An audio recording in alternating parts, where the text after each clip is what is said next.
Hamilton has released a new generation of the Khaki Field. We have them here in multiple sizes and colors, as well as two previous generations going all the way back to the original. I'm Zach Weiss, co-founder of Worn and Wound. I'm joined today by Kat Shoulders. Yep. So to kick this off, I actually wanted to talk about this watch here, because it's, well, very, very relevant to our conversation today. And this is the Hamilton Khaki Field from the 1980s. This is the watch that sort of launched the civilian Hamilton Khaki Field. The original Hamilton Field watch actually dates back to 1964, and that was the military issue field watch based on the, I think, this mil-spec 3818, if I remember that correctly. In the 80s, eventually the contract was changed, and they had these watches, these cases they needed to do something with, so they made it a civilian model, and that's sort of the birth of the Hamilton Khaki Field. Yeah. They were manually wound, they were 33 millimeters. They were kind of, they're beautiful little field watches. Yeah.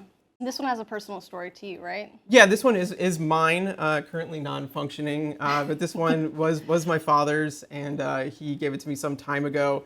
I do need to get it serviced. Last year we actually had a cool project where we launched 40 new old stock models of these. This one wasn't one of those. This one was just mine. Before we get to this, you want to talk about the last generation, though? So I have sort of a one-off from the last generation, and this is the black PVD version of that. So you might be more familiar with the white dial or the black dial version of this. This does feature the H50 movement from Hamilton, which I believe is 80 hours power reserve, which I always loved. It's such a thin watch, and like the other Khaki Fields, they wear so well. They're a watch that a lot of people like. It's one of my top recommended watches for anyone getting into the hobby, which I guess we'll cover here shortly too.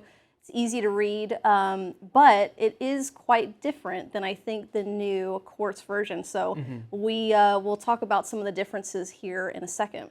One of the really cool things about this model, when they brought this back, and part of the reason why it was so popular, not just because it's sort of true to form and mechanical wound movement, but it brought back a lot of the vintage detailing from this model and its predecessors. Specifically in the form of these sort of little triangle markers, the shape of the hands. The fotina. So, the fotina, if you will. But it brought things back to this sort of traditional look, which people loved. And then obviously it was just this incredible value of the watch. So. And a great size. At 38 millimeter, obviously watches have gotten bigger since back in the day when they were making these a lot smaller. But 38 still seemed like a sweet spot to many, I think, for both men and women and people that liked a little bit of a smaller field watch. They also went up to 42. They did, yeah. Like a little bit after. God, it's so cool looking in PVD. Really cool. I love that watch. The black on black. It's very stealth. Very stealth. But that brings us now to the newest watches. Yes. So we have here the Khaki Field Quartz. Not the first time they've made a Khaki Field Quartz, to my knowledge, but it is at least a new version of the Khaki Field Quartz. And as you can see, it sort of splits the difference a little bit in some dial details between the last generation, this original generation, and maybe, I don't know, something a little bit else. Yeah. So some of the similarities right off the bat, you can look at the strap. It does carry the same straps that were featured in the previous gen. It doesn't look like they've changed much. There's obviously the same color options. You have green, black. And they're still the same length. So you have this fun little tail sticking out here. Not my favorite. Not my favorite either. I like the leather detailing. I never quite got the length. No, I always I like to tuck the NATO strap in, and you can't really do that with these unless you have a really small wrist. So it is a little bit of a bummer that they didn't make them any longer. But well, not the worst thing. And most people are going to change these straps out anyway. Yeah, they're strap monsters, as the saying goes. But some other visual details that are interesting on these. They have the Hamilton logos actually from the original. So you have the little H over Hamilton, whereas the previous generation were a modern Hamilton, but in the more vintage design. So it's a little funny there. These have a triangle at 12. I'm not 100% sure of the origin of that. I'm assuming at some point that this was just part of the field watch. Yeah. And it has the railroad track rather than the triangle. So, I mean, it does have a different sort of feel to it. Yeah. I'd say it's maybe a little bit more sterile, a little bit cleaner, perhaps, than the last generation. We're also missing the 24 hours subscale around the numerals, too. Oh, wow. On the newer version. I didn't even notice that. That is a huge thing. That's very strange, because that is sort of a field watch essential detail to me. That's probably why it feels kind of more spacious and more like sterile in a certain way. And it's something I've always associated with the Hamilton Khaki Field, and I like it. I like the busyness of the dial. Like, it kind of has that military look to it. So these newer versions are much more sterile. The dial is much more open. Not quite sure if I'm in love with that just yet. Time will tell. I'd like to talk about my most favorite feature of the new one. It's the size. Yeah. So they now have it in 33 millimeters again.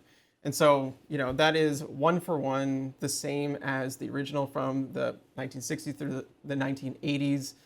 It's just great to see that return to form. 33 millimeters sounds incredibly tiny. I mean, it took us a while to even like accept 36 millimeters back into the fold, but a 33 millimeter field watch just like looks and feels right. Yeah. It's an 18 millimeter strap, which is in proportion. And I kind of just adore that size. Yeah. I don't know.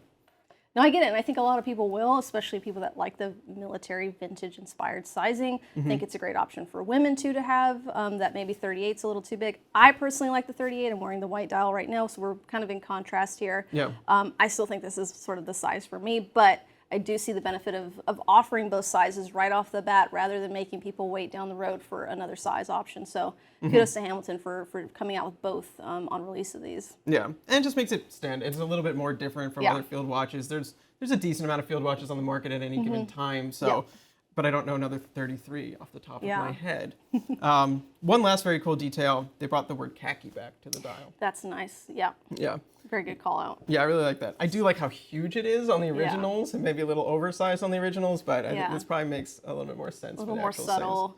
Another big difference is it doesn't have the dome crystal anymore, so people that really like to take wrist shots are going to love it. It photographs a lot better. It seems to me that there actually might be some anti-reflective coating. I'll have to look up and see, but shooting it yesterday, I didn't find the same issues I typically have had in the past with shooting on my Hamilton Khaki, just because of the reflections are usually terrible. So that's another big call out for me. And they also come in like 4 different color variations, which is really cool. So we have white dial, we have a black with the Fotina numerals, we have a black with just regular white, it looks like, or sort of like a pale green numerals, and then we have a blue version too, which is really nice. Yeah, they're all very handsome. White is strange, but kind of cool. I kind of like it. And the price point on these is obviously also reflective of the fact that they're quartz watches and that the mechanicals, I mean, they still come in at like $595 in steel, which is crazy. So these are $395, which is, I mean, just a wonderful price for a metal field watch from a Swiss brand like Hamilton. I think they have a winner here again. Yeah, I'd argue that like with a field watch, something that you're going to be wearing out, it might be nice to have a watch that's more durable, and I think a quartz movement is perfect for that versus something mechanical. And it speaks to the purpose of the field watch, right? They're not watches that are meant to be babied at all. They're meant to be used. They're they're a grab and go. You'll find out about that in another video at some point. But you do whatever you want to do. You can wear a field watch for. Totally. And quartz just makes it that much more durable. So that is the new generation of the Hamilton Khaki Field Quartz. Please let us know what you think in the comments. Like and subscribe if you can, and we'll see you soon.